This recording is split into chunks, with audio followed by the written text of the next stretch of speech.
this is the start of a new playlist, so if you haven't downloaded Blender before, then this is a good place to start. I'll be going through how to download Blender, a bit about the version histories and system requirements and things like that. If you've never heard about 3D modelling or animating before, you've never thought about getting into it, then again this is a great place to start.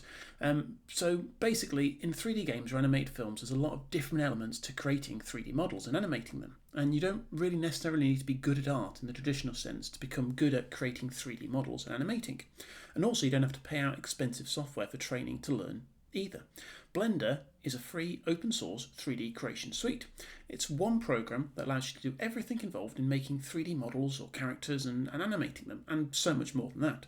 This software offers huge potential, and because of that there's a lot to learn to understand and master it all. But there's a fantastic Blender community that offers tutorials and guidance, and a lot of it for free. A little searching around will find you answers to specific questions or lead you to a YouTube playlist that will teach you a lot more. As I said, if you've got Blender downloaded already, just jump on to the next video. Otherwise, stick with us and we'll go through getting Blender downloaded.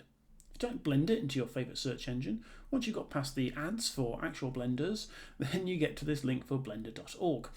You can either click on it or straight to the download button there, or if you type into your URL browser blender.org, you'll jump straight to this page as well. Big blue button on the screen here, download Blender 2.91.2. If we click on that, that'll take us to the download page, and there's another big blue button to press, which we can just click straight on, and that'll start downloading our version of Blender.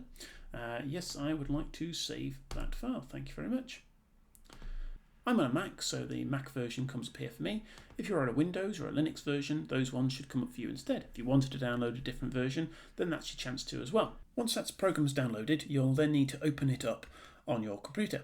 That should just mean just double clicking the program and it'll launch into the whole opening up and loading in Blender on your computer.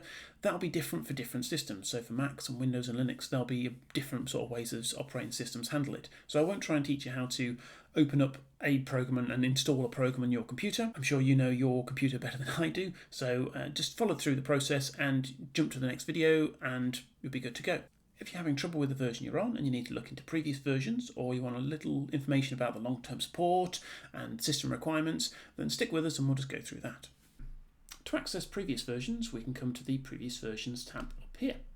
That will take us to this page where we can click to every release is available for download. We can click on this little download button here, and that will take us to a whole list of previous versions we can download. But why might we want to download previous versions? Well, if our system requirements aren't quite up to scratch or we're struggling with it, so I'm going to come to the Requirements button tab here, and we can come down here. Here's the hardware requirements.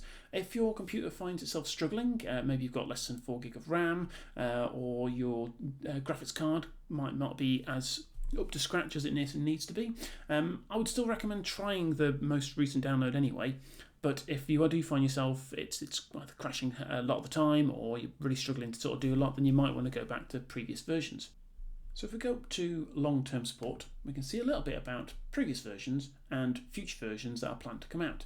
And this big blue line stands for long-term support. So if we go back and download 2.83, you'll see that it's supported all the way through until spring 2022. So that'll mean there'll be bug fixes coming out. There'll be no new features added onto that software, but it'll be a good stable software to be working with. Post 2.83, these next ones came out, 2.9, 2.91, which is what we're on now, and 2.92, which will be coming out soon. And those ones have new features added on as they're trying to improve and push the system and push the whole software onwards. When we get to 2.93, again, that will be supported for a good couple of years and there'll just be bug fixes coming out. And that's kind of how things are going to keep going with Blender in the near future. So if you're having a few issues, you may want to start by trying to go back to 2.83, or if you're struggling even more than that, if your computer system is still not quite able to handle 2.83, you might want to go back to 2.79. There was quite a large UI change once 2.8 came along, so 2.79 has a very different user interface, has a very different look to it. So when you're looking for tutorials and playlists, do type in 2.79 if that's the version you're on, to see tutorials and versions in that format.